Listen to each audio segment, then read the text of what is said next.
திருமகள் TV பல்சுவைகள் படைக்கும் பாசறை.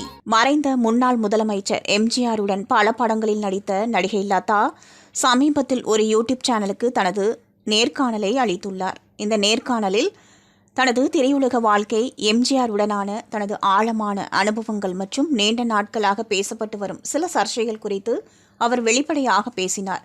குறிப்பாக நடிகை கஸ்தூரி முன்பு கூறிய ஒரு சர்ச்சை கருத்து குறித்தும் அதற்கு பலரிடமிருந்து வந்த எதிர்வினைகள் குறித்தும் அவர் விளக்கம் அளித்தார்.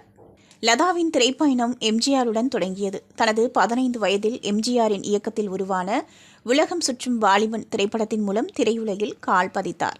லதாவின் நடனப்பள்ளி நிகழ்ச்சியில் அவர் ஆடிய ஒரு புகைப்படத்தை பார்த்து அவரே லதாவின் தாயாரிடம் பேசி சம்மதம் பெற்று நடிக்க வைத்துள்ளார். இதுவே லதாவின் முதல் பட அனுபவம். லதா எம்ஜிஆரின் முதல் கதாநாயகி மட்டுமல்ல, அவரின் கடைசி படமான மதுரையை மீட்ட சுந்தர பாண்டியன் படத்திலும் கதாநாயகியாக நடித்தார் என்பது பலருக்கும் தெரியாத ஒரு விஷயம்.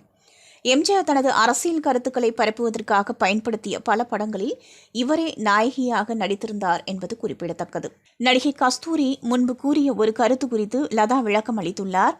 ஒரு கிரிக்கெட் போட்டியின் போது எம்ஜிஆர் லதாவின் தோள்களை தடவியது போல பந்தை தடவியதாக கஸ்தூரி குறிப்பிட்டுள்ளார். இந்த கருத்து வெளியான போது லதாவுக்கு சுற்றியிருந்தவர்கள் பலரும் கோபமடைந்துள்ளனர். ஆனால் இந்த கருத்தால் தனக்கு கோபம் ஏற்படவில்லை என்று லதா கூறினார். மேலும் கஸ்தூரி பின்னர் நேரில் வந்து தன்னிடம் மன்னிப்பு கேட்டதாகவும் அதனால் தான் அவரை மன்னித்து விட்டதாகவும் லதா தெரிவித்தார்.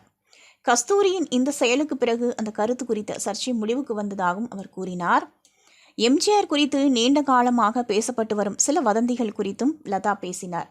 எம்ஜிஆர் சிங்கத்தை வளர்த்தார் என்றும் அவரது கூலிங் கிளாஸில் மைக் இருந்தது என்றும் கூறப்படும் தகவல்கள் உண்மையல்ல என தெளிவுபடுத்தினார்.